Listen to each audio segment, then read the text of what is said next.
Heading into the 2025 F1 season, there is a large number of rookies on the grid. But who are some of the rookies? Well, in today's video, we're going to be talking about them. If you enjoyed the video, then please hit the like button and subscribe for more F1 content. Now, let's get into the video. Number 1, Liam Lawson. Now, I know to many, Liam Lawson is not really a rookie now. I mean, he competed in 6 races in 2024 and also 5 races in 2023, meaning that he already has almost half a season under his belt. But 2025 will be his first full-time season in F1, and he will be paired up alongside Max Verstappen in the Red Bull, as the Red Bull team will be looking to bounce back and win back the Constructors' Championship after a disappointing 3rd place in 2024. And Liam Lawson has had a fairly impressive junior motorsport career. In 2019, Liam Lawson graduated to Formula 3, and he was finally able to show what he can do racing in the Formula 1 paddock. But it has to be said, his first year in the Formula 1 paddock at Formula 3 was a bit of a lacklustre year, as he finished in 11th place with MP Motorsport, which was not the greatest start in the world, but it did get better. In 2020, he had a much better season, finishing in 5th place, and then he graduated to Formula 2 for 2021, finishing in 9th place as a rookie and 2nd place in the DTM Championship that same year, which was pretty impressive given he was a rookie to the DTM series.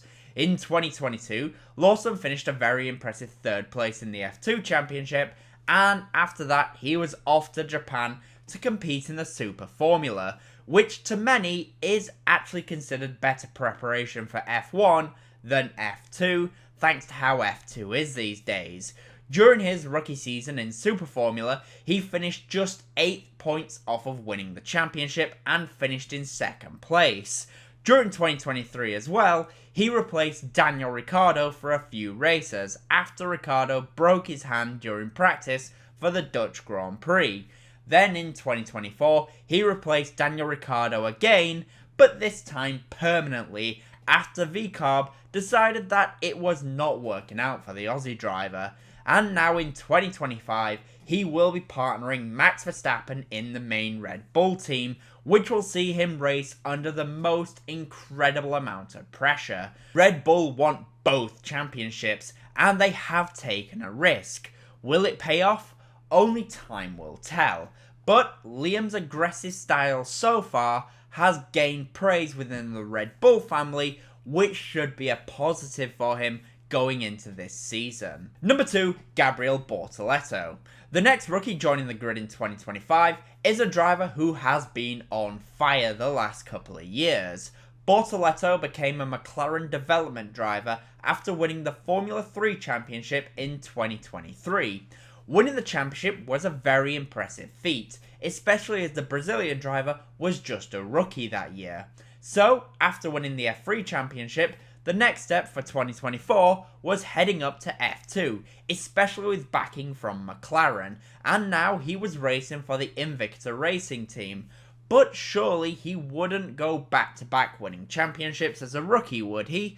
Well, in a very competitive season, with only winning 2 races, that is exactly what he did, as he beat Isack Hadjar by 22.5 points to become the F2 champion. After winning back-to-back championships as a rookie in both of them, there was no way really that he could be denied a seat in F1. McLaren knew this, and instead of benching him to be a development driver for a year, they've allowed him to leave the driver development program in order to join the Sauber F1 team to partner alongside Nico Hülkenberg for 2025. For Gabriel, racing for Sauber is the perfect place to start. The Sauber team has a long history of bringing in young drivers and helping them to develop.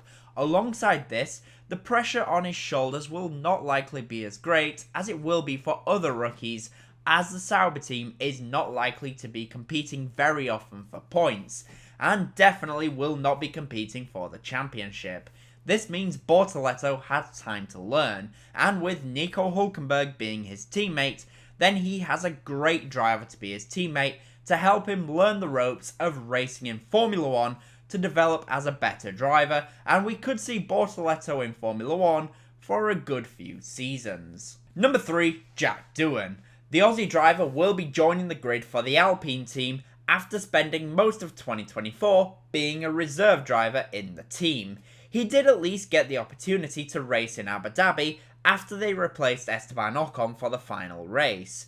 Jack Doohan is the son of motorbike legend Mick Doohan, and well, his junior career so far has not been as impressive as some of the other drivers here, but it has at least been respectable.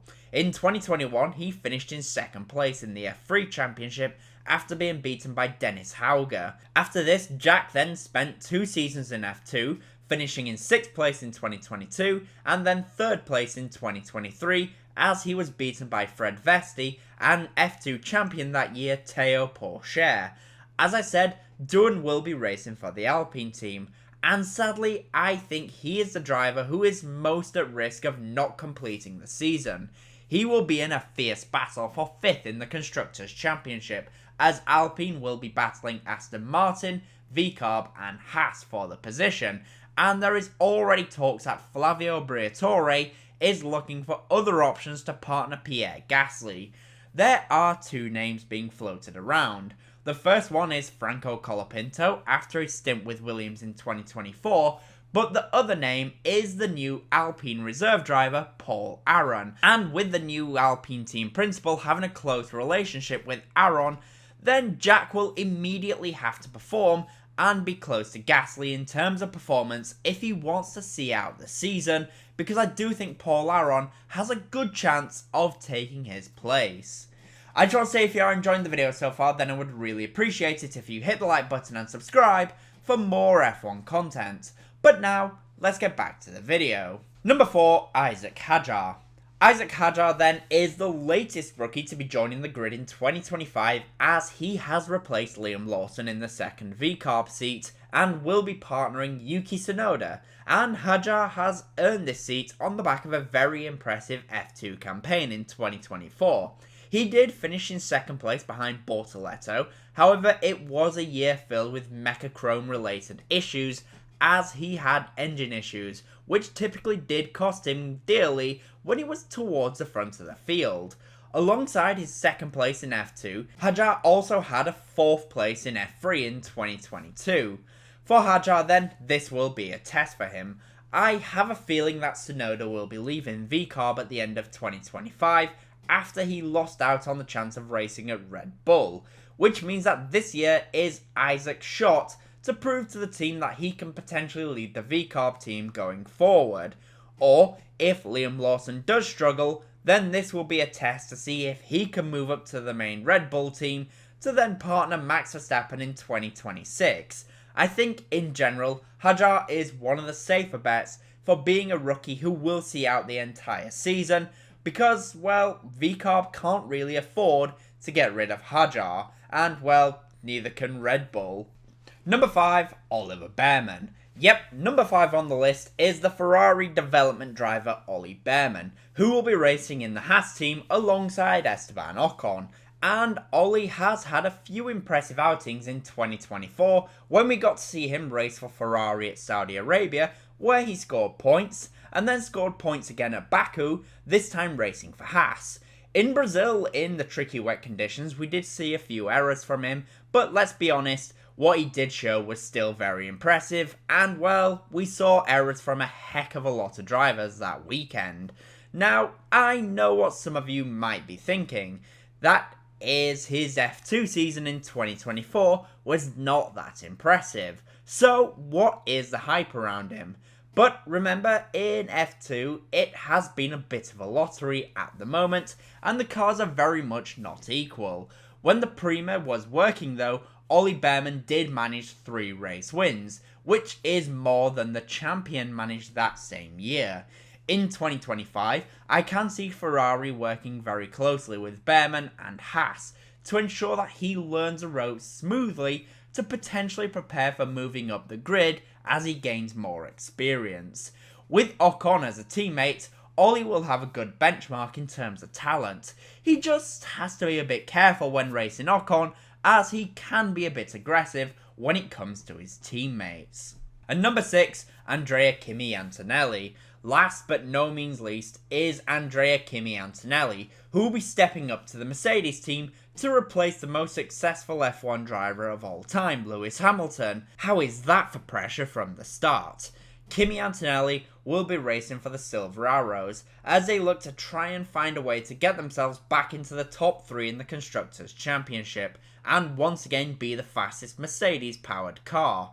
At just 18 years old, he will be the youngest driver on the grid, and he makes me feel absolutely ancient at the ripe old age of 28. Kimi Antonelli boasts an incredible and impressive junior career, winning the following championships: Italian F4 and German F4 in 2022, then in 2023, winning the Formula Regional Europe and Formula Regional Middle East Championships. In 2024, he did compete in F2, and it was a tricky year. But, as I said with Bearman, a lot of this was attributed to the F2 cars not being very equal, and the Prima cars being slower than a lot of the cars around them. But, even so, he did still manage 2 wins, and he did finish in 6th place. In 2025, he will be partnering George Russell, and I think a lot of people are going to be very excited to see what he can do. I can see crashes from Antonelli if he tries to push too hard too soon, like we saw at Monza, but the same can be said for any of the rookies, and it will be interesting to see how quickly he can catch up to the pace of George Russell, who will now be the team leader. If he impresses, then we might just have the next Max Verstappen on our hands with Antonelli. So that is the 6 rookies joining the grid in 2025. What do you think is going to happen with the rookies? Who do you think is going to impress the most? And who do you think is going to be the biggest letdown? In the comment section down below, please do let me know. And as always, comment, leave a like and subscribe for more F1 content. Thank you all so much for watching.